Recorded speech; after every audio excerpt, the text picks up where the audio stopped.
But we also need to understand that for a fact it is true that LTT exerts enormous amount of power over the civilians. They prevent them from leaving certain areas. That is a fact. We should face it. But that is only a section of the people. There are a large number of Tamil civilians living in that area. They won't live there. So it is not a black and white issue. Right? Okay. Yes, I completely agree with Sharon, because the population who live there, that's their home. That's their grandfather's land. They are there for generations, for centuries. Why do they want to leave? They don't want to uproot themselves from that area and go and live in an illegal detention camp. And also, the ceasefire was broken by Sri Lankan government. Sri Lankan government is the only party who walked away from the ceasefire, not the LTT. LTT wanted to stay in the ceasefire. They want to have the ceasefire. Could you comment, though, on Asaka's claim, which is that every time a ceasefire has been put in place in the past, the LTTE used that opportunity to rearm themselves? That's what they say, but that's not true. But who walked away from the ceasefire? Sri Lankan government. It was an internationally mediated ceasefire. There were international players, but they unilaterally broke the ceasefire and walked away from that. Anna, who did that? Can you help us at all on this one, Anna? Yeah, I want to go just one step back and say that you talked a little bit about the safe areas that Sri Lankan government declared for the civilians to move in, and that was supposed to be seen as the first step to protect civilians. But what was happening in the safe areas definitely was not a demonstration of Sri Lankan government taking care of the civilians. Again, I'm just talking based on documentation that we did in Sri Lanka 2 weeks ago. These safe areas were repeatedly shelled and bombed by Sri Lankan armed forces. And we documented dozens, and there were clearly many more, of deaths and hundreds of injuries of civilians that occurred in these safe areas. The same is true for hospitals, for instance. So essentially what was happening is that Sri Lankan government, to a certain extent, used the grim LTT practices to justify its own atrocities. And that's why, as I was saying at the very beginning, civilians are caught between a rock and a hard place. And obviously, one thing that immediately needs to happen is for people to get out. And then, we can talk a little bit more about how that can be possible. Okay, stand by 1 second, please. Stand by, Anna. Through the Bob Ray interview that started the program, and now through our discussions here and our maps, we've seen what the situation is like on the ground. We have some background that will help us understand whether peace is at all achievable in this civil war, which has been going on full-throated since 1983. And I mentioned at the top that I'd received a number of emails today, a lot more emails than normal, before going on the air. I'd like to read an excerpt from one of them I got, and then we'll start to talk after that. If we could, this first email, please. It says, please do understand the root cause of all these calamities is due to the successive Sri Lankan government's refusal to address the cultural and political grievances of the minority Tamil people since the independence, which was 1948. The continuous physical and mental harassing of Tamils with utter disregard to decency and law radicalized the Tamil youths, convincing many of them that the peaceful strategy of Tamil political leaders using legal and constitutional means to get equal rights would never work. Okay, Asaka, to you first. How accurate is that in your view? I think it's this is the standard line that the LTTE uses to justify all their activities. Is it inaccurate? Yeah, I think so. I mean, people say that the Tamil people have grievances. I'm sure they have some, but I've never really heard what they are. I can give you... well, here's a couple here. A lack of respect for cultural and political issues. I would reject that. I would reject that. I mean, when I lived in Sri Lanka, and then there were lots of cultural events. The Tamil people were... How to interpret their Sri Lankan flag?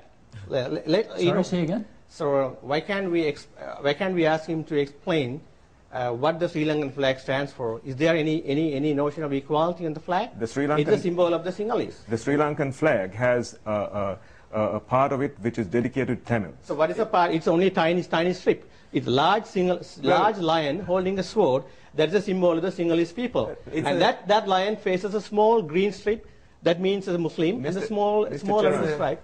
So there is an extreme. Let him come back. Let him come back. The Tamil people were 8% of the population.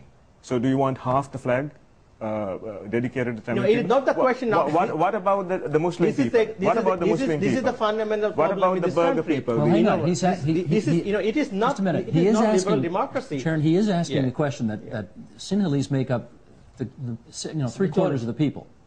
The large majority. The vast majority. There are 8% Muslim, I think, 7 or 8% Muslim. Tamils make up a lot fewer than 20% of the population. No, it's 8%. But well, we can argue about this, but the point is, you know, the flag has to represent everybody, right? So if there is an argument, why would, for example, take the Canadian national flag? You think the French Canadians and the English Canadians are equal in numbers? Why do we have the red and white and maple leaf? It is not a question of numbers. This is the problem with this, this kind of illiberal democracy that is Sri Lanka. It is a question of politics of recognition and understanding, equality and dignity. That is what repeatedly the Sri Lankan government has successfully failed. Mr. Yapa is denying, actually, is lying right in front of the TV here. Well, we're not going to use that kind of language. I'm sorry, excuse me. And what we are trying to say, it's deliberate genocidal policies thrust upon on Sri Lankan Tamils for a period of 60 years created this situation. Tigers didn't fall from sky. They were created by successive Sri Lankan chauvinistic government because policies. Why? What are the issues that Tamils care about? For an example, about? I come from the part of the eastern part of the Sri Lanka, where 100 years back, the Sinhala population was only 4% out of 100%. 62% were Tamils, 32% were Muslims. And now, after 100 years, the population is almost equal. Where did the Sinhalese come from? Sinhalese and Tamils have the equal birth rate, and they marry, their culture are the same. And how did they come?